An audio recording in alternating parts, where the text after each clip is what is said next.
बिस्मिल्लाहिर्रहमानिर्रहीम। मैं हूं अज़मत ख़ान और आप देख रहे हैं प्रोग्राम अज़मतनामा। आज का जो एपिसोड है ये स्पेशल इसलिए है कि इसमें हम एक बार फिर इल्म, तालीम, किताब, साहिब किताब की बात करेंगे। और इसमें हम बात करेंगे एक ऐसी शख्सियत की और एक ऐसी शख्सियत के बारे में कि जिन्होंने दर्स व तदरीस से वाबस्ता रहकर कलम किताब से भी अपना नाता जोड़े रखा है। वैसे तो हर साहिब तदरीस को या मुदर्रिस को कलम किताब से वास्ता होता ही है, लेकिन बहुत कम हो गया है कि लोग किताब पढ़ें और फिर उसके बाद ऐसा तो बहुत ही कम होता है कि लोग किताब लिखें। अब तो हमारी साफ़ी बरादरी में भी किताब बीनी का शौक़ बिल्कुल ख़त्म हो गया है, बल्कि हमारे यहाँ तो सहाफ़त में किताब इंतहाई ज़रूरी है, मुताला इंतहाई ज़रूरी है, लेकिन वो भी मफ़कूद होता जा रहा है। लेकिन दूसरी तरफ हम ये देखते हैं कि जो दीनी दरसगाहों में लोग हैं वो किसी हद तक बल्कि वही इस वक्त दर्स व तदरीस के साथ कलम किताब से रिश्ता जोड़े हुए हैं, लेकिन जो असरी दरसगाहें हैं, कॉलेजेस हैं, यूनिवर्सिटीज़ हैं, वहाँ पे हम देखते हैं कि ये सिलसिला भी मफ़कूद होता जा रहा है हम साफ़ियों की तरह।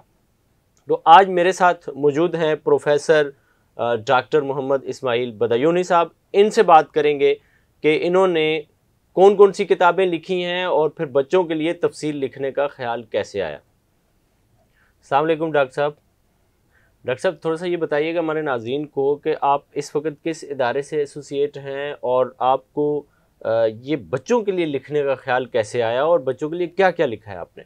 वालेकुम अस्सलाम वरहमतुल्लाहि वबरकातुहू। बहुत शुक्रिया आज़मत साहब, आपने मुझे यहाँ मदऊ किया। बुनियादी तौर पे मेरा ताल्लुक़ गवर्नमेंट सुपीरियर साइंस कॉलेज से है, वहाँ मैं असिस्टेंट प्रोफेसर हूँ और बच्चों के लिए एक तवील अरसे से लिख रहा हूँ। बच्चे मुस्तक़बिल के मेमार हैं, हमारे मुस्तक़बिल हैं हमारा। अगर आज इनकी तरबियत नहीं हुई तो हमारा मुस्तक़बिल तारीक हो जाएगा। बच्चों के हवाले से इब्तिदाई तौर पर मैंने क़ससुल अंबिया और क़ससुल कुरान लिखे और सुनहरी कहानियाँ और सुनहरी क़स्से के नाम से वो किताबें छपी। इसके अलावा कई किताबें, सुनहरी विलायत, सुनहरी उंदुलुस, सुनहरी पैगाम, सुनहरी किताब। लेकिन जो सबसे ज़्यादा शोहरत का सबब बनी वो सुनहरी स्याह सित्ता बनी। सुनहरी बुखारी शरीफ, सुनहरी मुस्लिम शरीफ, अहादीस की 6 किताबें, एक हदीस एक कहानी के उन्वान से। और इसकी शोहरत अपनी जगह, लेकिन कमाल ये हुआ कि इस माशरे में जहाँ हमारे यहाँ किताब का रुझान नहीं है, जैसा कि अभी आपने भी कहा कि अब तो ये सहाफ़ियों में से भी, असातिज़ा में से भी ख़त्म होता जा रहा है। मैं ये कहूँ कि मिनहसुल कौम हम किताब से बहुत दूर हो चुके हैं तो गलत नहीं होगा। लेकिन उसके बावजूद वो 6 किताबों का सेट जो है तकरीबन 3500 सेट 3 महीने के अंदर अंदर फ़रोख्त हुए, और ये एक बहुत बड़ा रिकॉर्ड मैं समझता हूँ कि इस दौर में मतलब 3500 लोग तो 200 किताबें, मैं तो कई आपकी फील्ड के कोई ऐसे लोगों को जानता हूँ कि उन्होंने 10 किताबें छपवाई और वो मुकाबले के लिए भेज दी और ऊपर लिख दिया कि 1000 किताबें छपी थी और बाकी बिक गई हैं, ये 10 थी और आपको भेजी हैं। मतलब ऐसे ऐसे लोग भी। जी बिल्कुल ऐसे। तो माशाल्लाह अल्लाह ने कबूलियत आपको दी है, मकबूलियत। उसके बाद हमने सुनहरी फामुल कुरान छापी 4 जिल्दों पे, और सुनहरी सीरतुन नबी छपी जिसे सदारती अवार्ड भी मिला। सुनहरी सियासत्ता को भी सदारती अवार्ड दिया गया। और अब ज़रूरत एक बात ये महसूस होती थी कि कुरान किताब हिदायत है और वो सबके लिए, लेकिन बर्र-ए-सग़ीर पाको हिंद में आज तक उर्दू में बच्चों के लिए कोई तफसीर नहीं लिखी गई। तो ये वो पहली किताब है, ये वो पहली तफसीर है जो बर्र-ए-सग़ीर पाको हिंद में उर्दू ज़बान में पहली दफ़ा उर्दू में लिखी गई है बच्चों के लिए।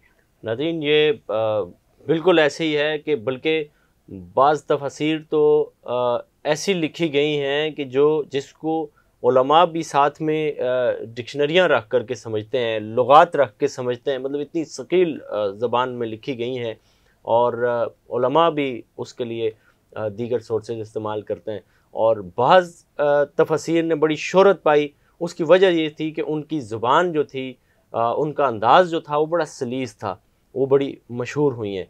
और मुझे उम्मीद है जिस तरह से इनकी दीगर किताबें बच्चों के लिए बड़ी मकबूलियत, और इनका एक फ़ेसबुक पे बड़ा मारूफ सिलसिला है, ये जब बच्चों के लिए लिखते हैं और उसको बड़े लोग पढ़ते हैं। और मैंने कई दफ़ा ऐसा हुआ है कि मेरे पास इनकी जो तहरीरें हैं वो मुख्तलिफ़ सोर्स से आई हैं, मतलब वो लोग उसको फॉरवर्ड करते हैं, इनकी जो ये बच्चों के लिए लिखते हैं, तो इस कदर वो मकबूल होता है सिलसिला। लेकिन मुझे इससे ज़्यादा खुशी ये हुई है कि इनका जो लिखा हुआ है वो इन्होंने मुस्तकबिल के हवाले किया है, मुस्तकबिल के मेमारों के हवाले किए हैं।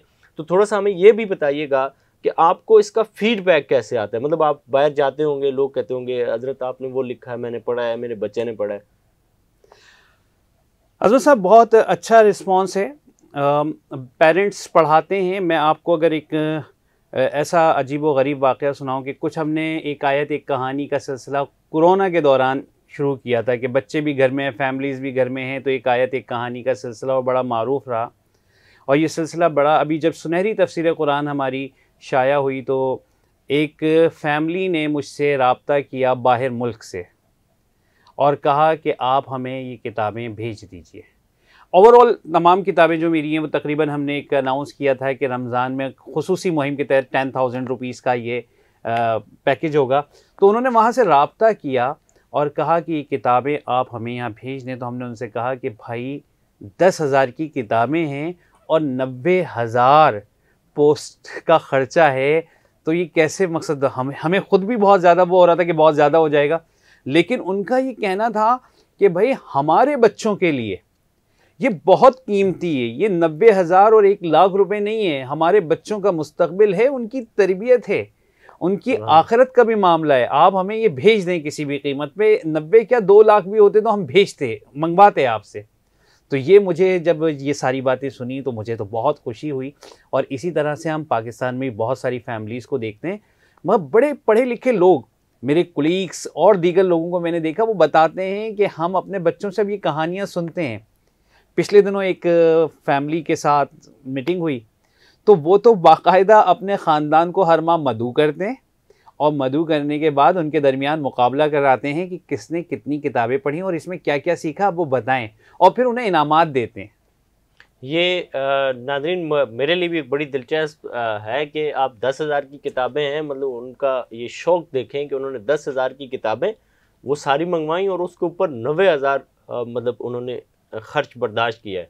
उमूमन ये होता है कि आप 1,00,000 रुपए में तो इनका एक नया पूरा एडिशन आ जाता कि वो भी निकलता और उसको मल्टीप्लाई करते जी कि ये मेरे 4 एडिशन निकले हैं और इस किताब के 5 एडिशन निकले हैं। तो मतलब जिस किताब की मकबूलियत का अंदाज़ा आप इससे लगाएं कि वो एक एडिशन जितने पैसे तो एक सेट में चले गए, एक बंदे ने दे दिए और ख़रीद ली।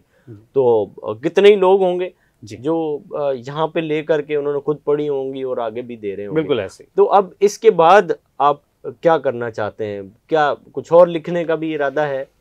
इरादा तो बस अब यही है अज़मत साहब कि मुस्तकिल जो है वो बच्चों के लिए ही लिखा जाए और बच्चों के लिए ही लिखना है। और इंशाअल्लाह ताला इरादा यह है कि अनक़रीब हम तसव्वुफ़ और अखलाक़ व किरदार के हवाले से सुनहरी नेकिस्तान के नाम से कोशिश करेंगे एक पूरा सिलसिला दें, क्योंकि हमारे यहाँ तसव्वुफ़ के हवाले से एक अजीब व गरीब मजाक बन के रह गई ये चीज़ें और ड्रामे ज़्यादा हो गए।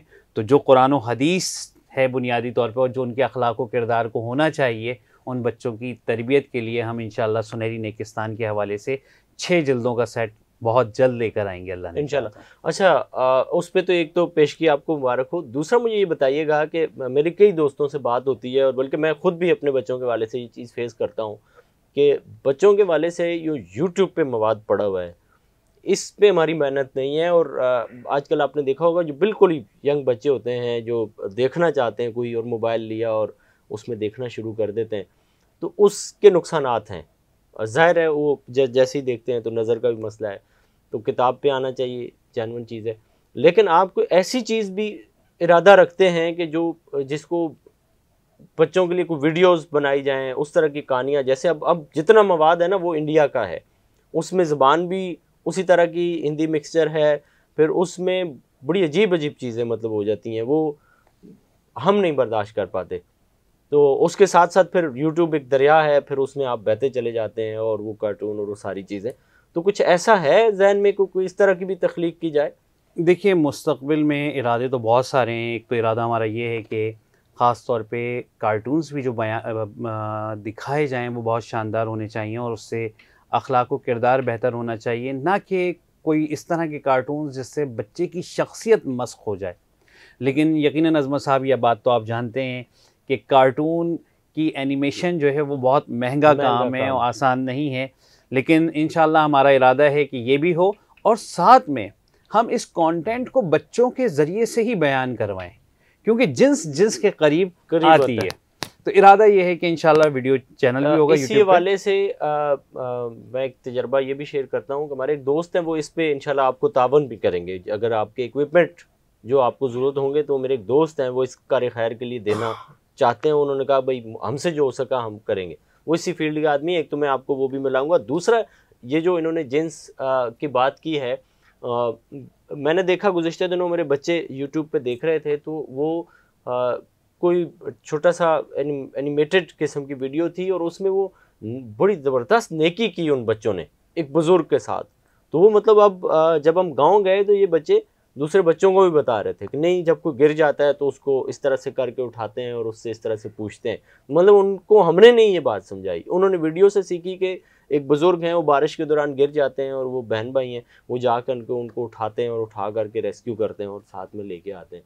तो ये तो आप बहुत ही ज़बरदस्त काम करेंगे अगर ऐसा करेंगे तो। नहीं, इरादा है बिल्कुल हमारा, हम इसको चाहते हैं कि उसको बच्चों के छोटे छोटे से इस तरह की ड्रामाटाइज अंदाज में भी बयान किया जाए कि बच्चा सीखे कि किस तरह से नेकी को हम कर सकते हैं, किस तरह फ़रोग़ दे सकते हैं और कितना अच्छा हम माशरा डेवलप कर सकते हैं। यानी कि मैं आज भी जब क्लास में मैं लेक्चर दे रहा था तो मैंने उन बच्चों से यही कहा कि बच्चों, आपने बहुत सारे व्लॉग्स बनाए हुए हैं और यूट्यूब पे आप बनाते भी हैं, तो एक बात की कोशिश करें कि कोई अच्छा मैसेज आप अपनी वीडियो के ज़रिए से पूरी कौम को दीजिए। नतीजा ये होगा, शायद उससे आपके फॉलोवर्स ज़्यादा ना बने, लेकिन आखिरत में आपको जो उसका अजर व सवाब मिलेगा वो बहुत कहीं ज़्यादा होगा यूट्यूब की आमदनी से।